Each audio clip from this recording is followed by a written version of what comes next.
Let's go to another video, but first subscribe and leave a like to strengthen the channel. Now, let's go. His hand moved. I swear I saw it.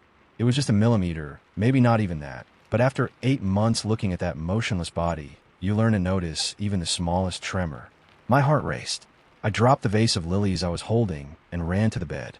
But when I got close, everything was exactly as before. Vicente Moreau was still there, eyes closed, breathing through tubes, completely unaware of the world. "You're seeing things again, Lucia," I murmured to myself. "I'm just a gardener. I shouldn't even be in that room." But the nurse had gone out for lunch, and I needed to change the flowers. Vicente always had this strange requirement.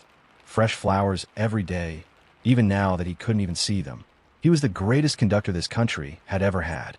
62 years dedicated to music, 23 international awards, 5 symphonies that made people cry in packed theaters around the world. And now he was just a body kept alive by machines, while his brain, according to the doctors, had simply given up. The door opened behind me. I froze. "What are you still doing here?" It was her, Veronica Salas, Vicente's manager, or rather, the vulture circling his bed, waiting for the right moment to devour the remains.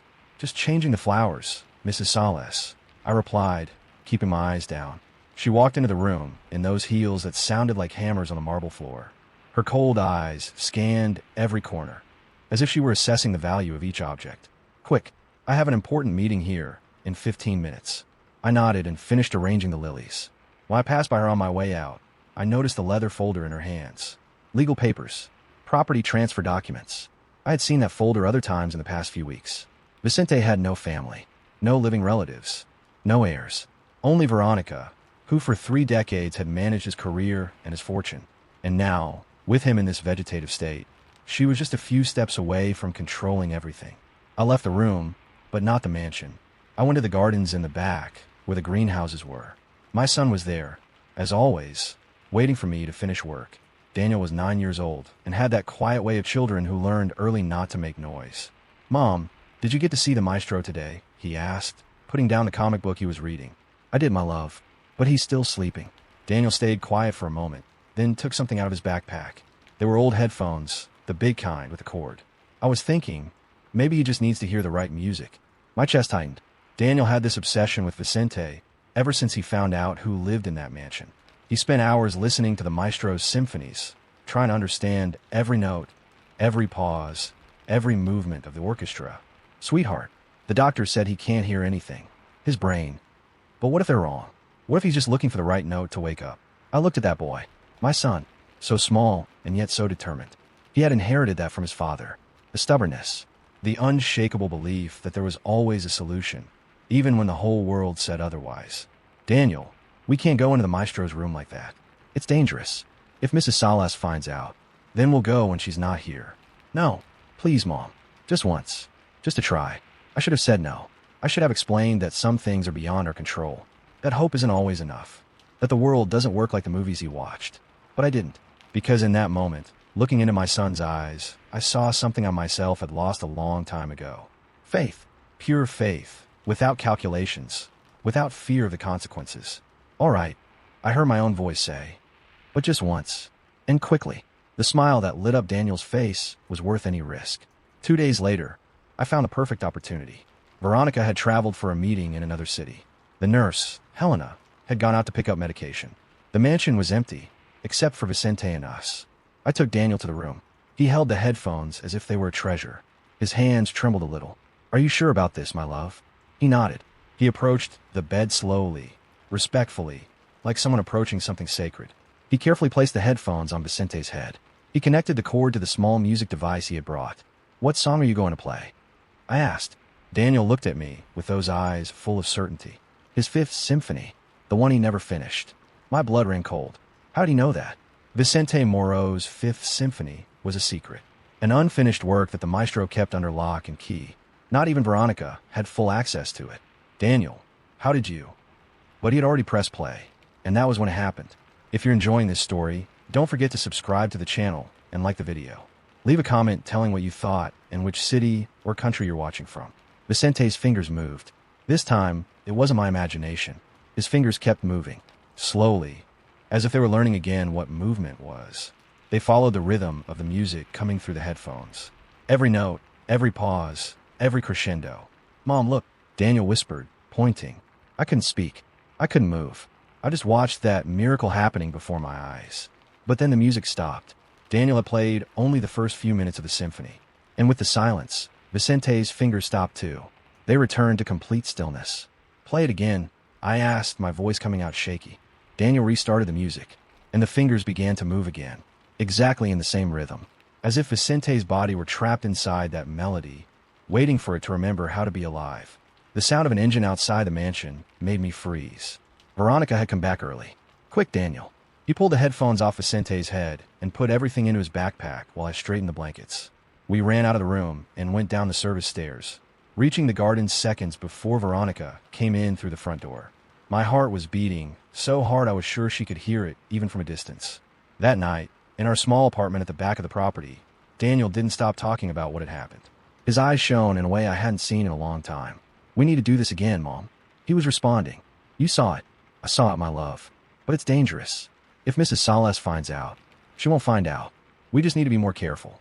Lying in bed that night, I couldn't sleep. I kept thinking about Vicente's fingers moving, about that impossible connection between a 9-year-old boy and a maestro in a coma. And I was thinking about something else too. Something that had been bothering me for weeks, but that I had pushed to the back of my mind. 2 weeks earlier, while cleaning Veronica's office in the mansion, I had found documents hidden in a locked drawer that she had accidentally left open. They were medical reports, but not the official ones. These were from another hospital, with dates from before Vicente's coma. The report showed that Vicente was perfectly healthy. There was no pre-existing condition that could explain his sudden brain failure. In fact, he had just undergone full examinations for an international tour. He was in perfect condition. So what had happened that night? 8 months earlier, when Vicente collapsed in the middle of a rehearsal. I had kept that information to myself, afraid of causing trouble. After all, who would believe a gardener accusing the powerful Veronica Salas of something so terrible? But now, seeing Vicente respond to the music the way he had, I began to wonder if he was really in a coma, or if he was trapped inside his own body, unable to communicate, unable to ask for help. Over the next 3 days, Daniel and I created a routine. Every afternoon, when Helena went out for her lunch break and Veronica was in meetings, I took Daniel to the room. He put the headphones on Vicente and played the Fifth Symphony, and every time, the fingers moved. But that wasn't all. Each day, the response grew stronger. On the 3rd day, Vicente also began to move his wrist. On the 4th, his entire arm trembled slightly. Helena, the nurse, began to notice. She was a woman in her 50s, with tired but kind eyes. One afternoon, she stopped me in the hallway. "Lucia, I need to talk to you." My stomach turned. "I know what you and your son are doing." I thought about denying it, about making up an excuse, but she raised her hand. "Don't worry. I'm not going to tell anyone." She looked around, making sure we were alone. "In fact, I want to help." "Help? What?" Helena took a deep breath. "Because I was there the night Vicente collapsed, and I saw things that don't make sense." "What kind of things?" "Veronica was with him at the rehearsal. They argued. Badly. I heard her shout that Vicente was being selfish, that he was ruining years of planning. 20 minutes later, he was on the floor, convulsing. You think I don't know what to think, but I do know that the first doctors who examined Vicente were replaced by doctors chosen by Veronica. And I know the original reports disappeared. A chill ran down my spine. Why didn't you ever say anything?" Helena lowered her eyes. "Because I have a daughter in college. I need this job. And Veronica, she has enough power to destroy anyone who gets in her way. Then why are you telling me now?" She looked at me with tearful eyes. "Because for the first time in 8 months, I saw Vicente smile. It was only for a second, when your son was playing that music. But he smiled, and I realized that maybe he's still in there, waiting for someone brave enough to bring him back. At that moment, I made a decision. It didn't matter the risk. It didn't matter the consequences. We were going to continue. We were going to bring Vicente back." Helena became our secret ally. She started extending her lunch breaks, giving us more time with Vicente. And more than that, she began bringing information. "I found something," she said one afternoon, pulling folded papers from her uniform pocket. "Copies of Vicente's blood tests from the night he collapsed. Look here." She pointed to a specific line. Numbers that meant nothing to me. "What is that?" "Benzodiazepines. In extremely high doses. It's a powerful sedative. In sufficient quantity, it can simulate a coma." I felt my stomach turn. "Are you saying that?" "I'm saying that someone drugged Vicente that night. and that maybe he never actually went into a real coma. Maybe he's just trapped. Daniel, who had been listening hidden behind the door, ran in. So he can hear us. All this time, Helena nodded slowly. It's possible. Some patients given massive doses of sedatives remain in a state of conscious paralysis. They can hear, feel, but they can't move or communicate. The idea was terrifying. Vicente trapped inside his own body for 8 months, aware of everything, unable to ask for help. We need to get him out of here, I said. Impossible. Veronica has full medical guardianship. No hospital will accept transferring him without her authorization. So what do we do? Helena looked at Daniel, then at me. We wake him up. For real. Before it's too late. That night, she explained the plan. The sedatives keeping Vicente in that state were administered daily through the 4. If we stopped giving them, in theory, he would begin to wake up within a few days. But there was a problem. Veronica personally checked the medication every morning. She verified every dose, every drug. She was obsessive about it. We can replace it, Helena suggested. Swap the sedative for regular saline. She won't notice the visual difference. And if she finds out, then all of us will pay for it. But honestly, Lucia, I can't sleep at night anymore knowing this man might be conscious this whole time. Daniel held my hand. We have to try, Mom. I started the substitution the next morning. My hands were shaking so badly, I almost dropped the vial. But I managed. I replaced the sedative with regular saline solution and put the original bottle back in the exact same place. Veronica showed up 15 minutes later, as always. She checked every medication, every dose. My heart was beating so hard I was sure she would hear it. But she didn't notice anything. She simply nodded, satisfied, and left. We continued with the music. Daniel played the Fifth Symphony every day, always increasing the volume a little, always staying a little longer. And Vicente's responses grew stronger. On the second day, without sedatives, he began to move his toes.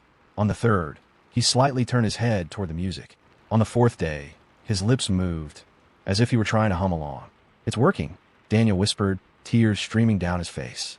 He's coming back. But then something happened that we didn't expect. Veronica's behavior changed. She began appearing in the room at random times. She stayed longer. She watched Vicente with a disturbing intensity. One afternoon, she arrived while I was changing the flowers. She stood in the doorway, just watching me. Lucia, how long have you been working here? 3 years, Mrs. Salas. And your son, Daniel, does he usually come with you? My blood ran cold. Sometimes, when he doesn't have school, he stays in the garden. He doesn't bother anyone. She approached Vicente and ran her hand over his face with a gentleness that seemed false. You know, Lucia, Vicente and I built an empire together. 32 years of partnership. He trusted me more than anyone else in the world. Yes, ma'am. That's why I pay close attention to any change. Anything out of the ordinary. She looked directly at me. Have you noticed anything different lately? Different how? You know, your like helps this video reach more people who also enjoy this topic. If you're enjoying it, click there and subscribe to the channel. By the way, I'm curious, what do you think of the video? Leave your comments and tell us your country or city. Movements. Responses. Any sign that he might be improving. I lied without hesitation. No, ma'am. He's exactly as he has always been. Veronica studied my face for a long moment. Then she smiled. But it was the kind of smile that makes you feel cold inside. Good. Because if he woke up now, it would be complicated. There are things that need to be settled first. Papers that need to be signed. You understand. I understood perfectly. She was afraid Vicente would wake up before she could get everything she wanted. That night, Helena called me. Her voice was shaking. Lucia, Veronica asked me to increase the sedative dose. She said Vicente was showing signs of agitation. But he's not agitated. He's waking up. I know. That's why she wants more sedatives. She noticed something. What did you tell her? I told her I would increase it tomorrow morning. But I'm not going to do that, Lucia. I'm going to keep using regular saline. Helena, she's going to find out. Not if we find a way to get Vicente to wake up completely before that. We have 2, maybe 3 days at most. I hung up the phone and looked at Daniel, asleep on the couch with the headphones still in his hands. We only had a few days to bring Vicente back, and time was running out. The 5th day began with rain. The kind of heavy rain that makes the whole mansion feel like it's underwater. Daniel had a cold, but he insisted on coming with me. Today is the day, Mom. I can feel it. I didn't argue. There was something in the air, an electricity that had nothing to do with the storm outside. Helena met us in the hallway, pale. Veronica scheduled a meeting with the lawyers for this afternoon. She's going to sign the final asset transfer documents. After that, She won't need Vicente anymore.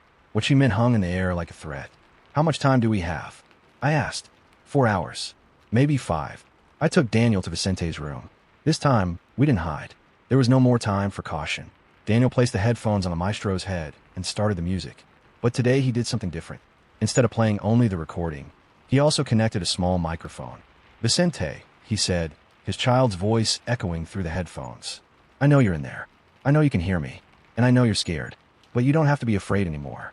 The music isn't over. You just need to find the final note. Tears ran down my face. My son, so small, speaking with such conviction. Your fifth symphony is unfinished. The whole world is waiting for the ending. But only you know how it ends. Only you can complete it. And then something happened that none of us expected. Vicente opened his eyes. Not completely. Just a slit. As if the light was too much after so long in the dark. But they were his eyes, blue and aware, looking directly at Daniel. My God, Helena whispered behind us. He's waking up. Vicente's lips moved. He was trying to speak. Daniel leaned closer, removing one side of the headphones. A sound came out. Weak, hoarse, almost inaudible. But it was a human voice.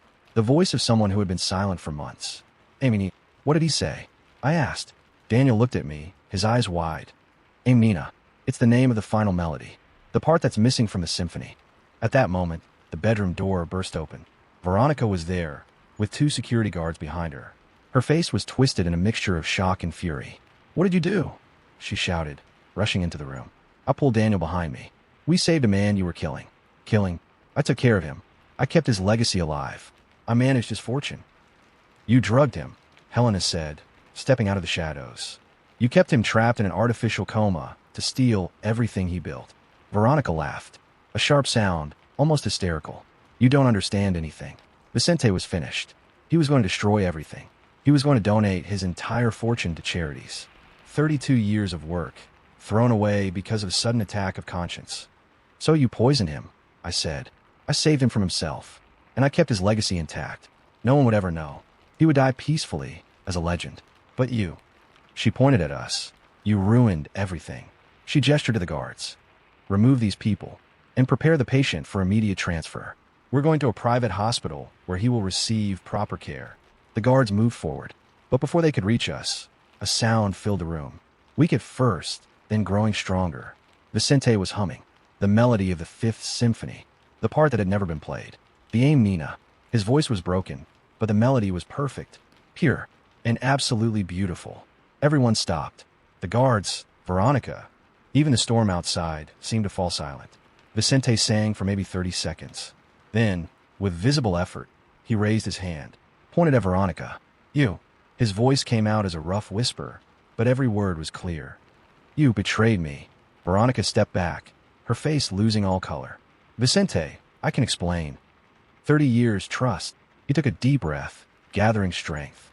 Police. Helena was already holding her phone. I'm calling now. Veronica looked around, desperate. The guards, realizing the situation had changed drastically, stepped back. No one wanted to be an accomplice to attempted murder. She ran toward the door, but Helena blocked her.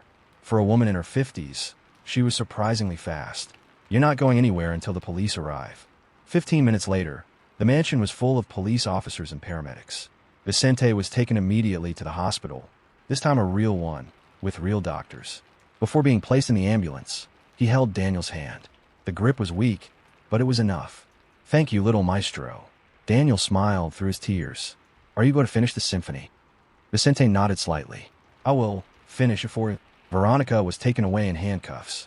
She didn't say a word, just looked at Vicente one last time. There was no remorse in that look, only anger at being caught.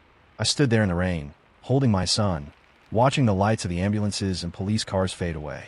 We had done it. Against all odds, we had brought Vicente back.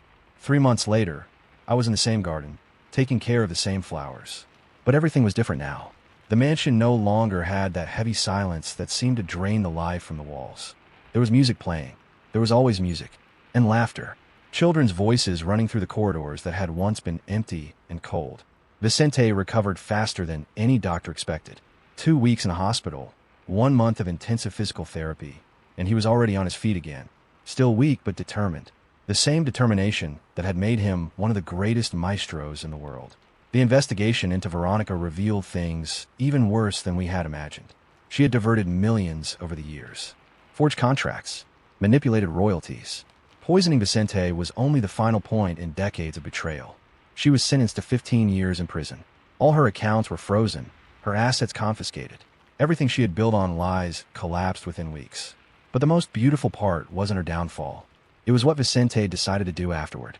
I was pruning the roses when he came to speak with me. He still limped a little, leaning on an elegant cane, but his eyes were alive in a way they had never been before. "Lucia, I need to talk to you." My heart raced. Since he had awakened, we had maintained a respectful but distant relationship. I was the gardener. He was the maestro. "Of course, Mr. Moreau." "Vicente," he corrected, smiling. "Please, after everything you and Daniel did, I think we're past Mr. Moreau." He sat down on one of the garden benches and gestured for me to sit as well. I hesitated, but obeyed. "I've spent the last few months thinking a lot," he began. "About what happened. About how I got to that point. You know, Veronica was right about one thing. I was planning to donate everything." I looked at him, surprised.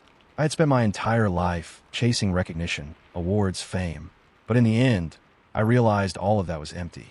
I had no family, no real friends. Only people like Veronica, who stayed by my side for what I could give them. He looked at the mansion, then back at me. And then I was trapped in that darkness. 8 months where all I had was my consciousness and my fear. I heard everything.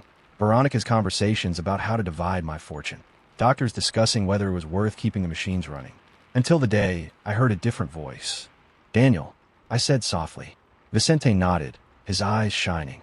A boy who didn't know me, who didn't care about my fame or my money, who just wanted me to hear the right music to wake up. And do you know what was most incredible? He was right. He took an envelope from his pocket and handed it to me. "What is this?" "Open it." Inside were legal documents. It took me a moment to understand what I was reading. It was a deed. For the mansion. In my name. "Vicente, I can't." "You can and you will," he said firmly. "But it's not just for you. I have a plan, and I need your help to make it happen." That was how the Amina Academy was born. Vicente turned the mansion into a music school for underprivileged children. Children like Daniel, who had talent, but no resources. Children society had forgotten. I became the administrative director. Helena, the care coordinator. And Daniel, well, Daniel became the first official student. And Vicente's special assistant. Today, 6 months after the opening, we have 42 children enrolled. All of them receive free music education, instruments, sheet music, everything.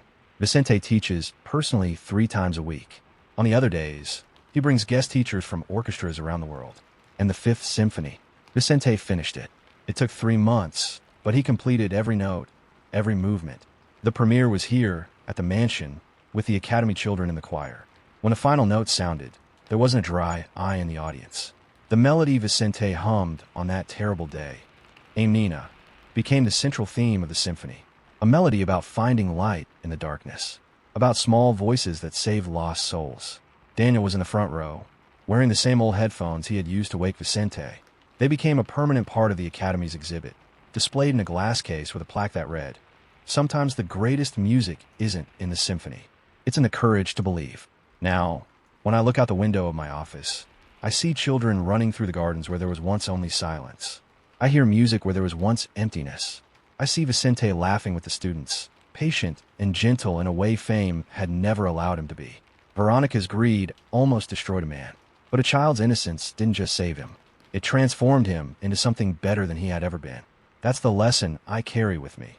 Sometimes the most unlikely people bring the most unexpected salvation. And sometimes, losing everything is the only way to find what truly matters. If this story touched you in any way, subscribe to the channel and leave a comment saying where you're watching from. Your interaction helps us share more stories like this. Because in the end, all of us are looking for the right note to wake up.